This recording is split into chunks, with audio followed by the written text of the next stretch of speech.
है। चला गया, आ गया। अब उसको बुलाया गया, वो गपने लगा। लाओ जो पकड़। पहले तो उसने आनाकानी की। राजा ने कहा बताना होगा। या नहीं पकड़। अब उसने जब बता दिया छोड़ दो। कि ये फल हमको गुरसाल ने दिया, तो गुरसाल ने तुमको कैसे मिला? राजा ने कहा। तो राजा बोले, वो गुरसाल बोला कि ये फल पिंगला ने हमको दिया है। अब तो राजा भर्तरी के बिल्कुल सन्नाटा हो गया दिमाग में।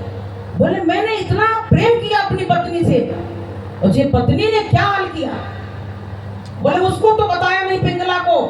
बोले पिंगला को लाओ बुला के दरबार में, और आज ये तलवार से पिंगला की गर्दन काटेंगे, क्योंकि वो तो अमर हो चुकी है फल खा के। जैसे पिंगला को लाया गया, राजा ने तलवार निकाली तो पिंगला रोने लगी, कहने लगी नहीं। बोले क्यों? तू तो अमर है, तूने तो अमर फल खा लिया है। बोले नहीं, मैंने फल नहीं खाया था, मैंने ऐसे ऐसे फल उसको दिया। अब प्रेमियों, जो राजा के भर्तरी के भाई थे, उनको शंका हो गई थी। उन्होंने जब इनके बारे में कहा तो उनको तो जंगल भिजवा दिया। बोले हटाओ इनको गद्दी से। पिंगला ने कहा ये मेरे ऊपर गलत दृष्टि डालते हैं। अब जब ये बात सामने आई तो राजा भर्तरी ने विक्रमादित्य को जंगल से बुलवाया और गद्दी सौंप दी, और बोले आज के बाद मैं तो बैरागी हो जाऊंगा, और ऐसे परिवार से, ऐसे कुटुंब से। क्या मतलब? मैंने पूरा जीवन समर्पित कर दिया, पूरा जीवन कुर्बान कर दिया, लेकिन हमको कुछ भी नहीं मिला। तो प्रेमियों, हम लोगों के मन में ये विचार रहता है कि मुझसे वो बहुत प्रेम करता, मुझसे वो बहुत प्रेम करता है, लेकिन कोई किसी से प्रेम नहीं करता है। इसमें कहा है कि न हम हैं किसी के, न कोई हमारा, झूठा है दुनिया का सारा पसारा। न हम हैं किसी के, न कोई हमारा, झूठा है दुनिया का सारा पसारा। न हम हैं किसी, तो कोई किसी का नहीं है। तो उन्होंने कहा जब कोई किसी का है नहीं तो अब भगवान को अपना बनाएंगे। तो प्रेमियों, ये कहानी हमको ये शिक्षा देती है कि परिवार में रहो, सब कुछ करो, लेकिन उस परमात्मा को मत भूलो। तुम्हारा जब सब कुछ टूट जाता है, धैर्य टूट जाता है, तब वो परमात्मा ही तुम्हारे काम आता है। अभी देखिए वो कांड हुआ है, वो क्या नाम है, मुस्कान। वो सबके चेहरों, मुस्कान तो उसका नाम था, लेकिन सबके चेहरों पे ऐसी वो दे गई है कि सारा संसार दुखी है उसकी बात से। देखिए ये भारत की नारियां हैं। वो सती सावित्री थी जिसने यमदूतों से अपने पति के प्राण छुड़ा लिए थे। आज वो नारियां हैं जो देखिए कि अपने बॉयफ्रेंडों से मिलके अपने पति के टुकड़े टुकड़े करवा के और ड्रामों में भरवा दी। धिक्कार ऐसी नारियों को। गुरु महाराज कहते हैं बच्चों, जब तक उनको सत्संग का ज्ञान नहीं होगा, विवेक नहीं होगा, तब तक ये देश में यही मचा रहेगा, यही मचा रहेगा। बताइए, एक सपोज करो, एक कल्पना करो आप कि उस माँ पे क्या बीती होगी जब उसको पता चला होगा कि उसके बच्चे के 15 टुकड़े किए गए। बताइए पहले। और क्या, किस सुख के लिए? सुख तो कहीं है नहीं। गुरु महाराज कहते सुख तो तुम्हारे अंदर है। अंदर, अगर अंदर में नहीं जाओगे तो बाहर का सुख तुमको तृप्त नहीं कर पाएगा, तुम हमेशा अतृप्त ही रहोगे। इसलिए प्रेमी भाई बहनों, संत महात्माओं के संग लग जाओ, अपना काम बना लो।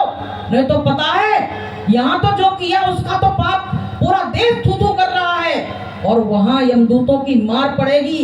ऐसे ऐसे नरक बनाए गए हैं। गुरु महाराज कहते हैं ऐसे ऐसे गगनचुंबी खंबे हैं जिनको तपा के और उसमें आलिंगन कराया जाता है कि लोग करो प्रेम। तुम कहाँ है तुम्हारा बॉयफ्रेंड और कहाँ है तुम्हारी गर्लफ्रेंड? तो प्रेमियों, ये देश की व्यवस्था देखो क्या हो रहा देश में। तो प्रेमी भाई बहनों, किस चीज की कमी है? सत्संग की कमी है कि संतन के संग लागरी तेरी अच्छी बनेगी। संतन के संग लागरी तेरी अच्छी बनेगी। संतन के संग सत्संग मिलते हैं, संतन के संग सत्संग मिलते हैं। जाग जाए तेरे भागिरी जाग जाए तेरे बागरी, तेरी अच्छी बनेगी संतन के संग लागरी, तेरी अच्छी बनेगी। तो प्रेमियों, गुरु महाराज के संग लग जाओ और अपने जीवन को धन्य बना दो। देखो आपको हम बताएं, आजकल क्या हो रहा है, जो कहते हैं पिलर पे मकान खड़ा होता है, अगर पिलर गिर जाए तो मकान गिर जाएगा कि नहीं गिर जाएगा? तो क्या होता है, माता पिता को तो अलग कर देते हैं परिवार से और कहते हैं चलो दूर रहेंगे, और दूर रहने का ये नतीजा रहता है कि उसके ऊपर प्रतिबंध नहीं रहता है और जो चाहती वो करती है। इसलिए प्रेमियों, परिवार में रहो, माता पिता की बात मानो। अगर माता पिता की बात नहीं मानी तो तुमको बहुत बड़ा खामियाजा उठाना पड़ेगा। माता पिता हमारे क्या है, हमारे 5 मिनट अभी तो हमको हर समय उसके लिए सोचते रहते हैं, हमारे हित की बात सोचते हैं, और उन्हीं माता पिता से हम क्या करते हैं, दुर्भाव करते हैं। वो पत्नी कल आई, उसके पीछे हमने अपने माता पिता को छोड़ दिया। तो प्रेमियों, माता पिता की सेवा करो, परिवार में रहो और आए गए का सत्कार करो। गुरु महाराज कहते हैं तभी तुम्हारा यही मानव धर्म है। अगर तुम्हारे विचार नहीं बदले तो तुम्हारा जीवन जीना बेकार हो गया। तुम सत्संग में गई और वैसी लौट आई, जैसे कोई कोरा कागज है तो कोरा ही रखा रहेगा, उस पर तुमने कुछ लिखा ही नहीं, पढ़े नहीं, तो तुम्हारी पढ़ाई कैसे पूरी होगी?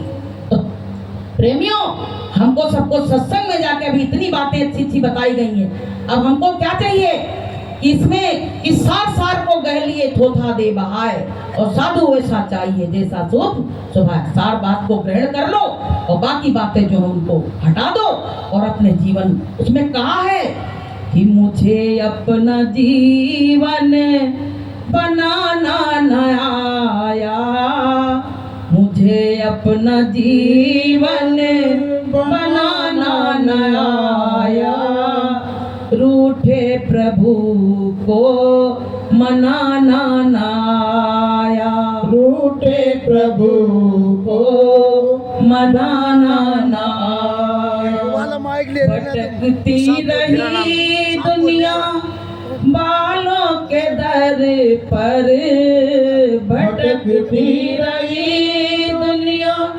बालों के दर पर, रही ठोकर खाती में सारी उम्र भर, रही ठोकर खाती सारी उम्र भर, जगत के प्रभु को रिझाना न आया, जगत के प्रभु को रिझाना न आया, रूठे प्रभु को मनाना न आया, रूठे प्रभु को मनाना न आया। प्रेमियों, गुरु महाराज से विनती करो, प्रार्थना करो, हे मालिक अपनी दया की दृष्टि मेरे ऊपर कर देना, और मेरा जो साधन भजन हो मालिक, हमसे तो कुछ पता नहीं है, आप चाहो तो इसमें दया कर देना। हम चाहते हैं इसी जीवन में मालिक हमको पार कर दो, बार बार ना हमको जन्मना पड़े और ना बार बार इस दुनिया में आके इतने दुखों को हमको देखना पड़े। तो गुरु महाराज की विनती, और तो बोलिए प्रेम से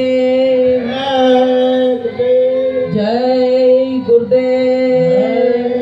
अगर मेरी गाड़ी से कोई गलत शब्द निकला हो तो अपनी बहन बेटी समझ के हमको क्षमा कर देना, और जो कुछ गुरु महाराज ने इस मंच से बुलवाया सब मालिक के चरणों में अर्पित है। जय गुरुदेव।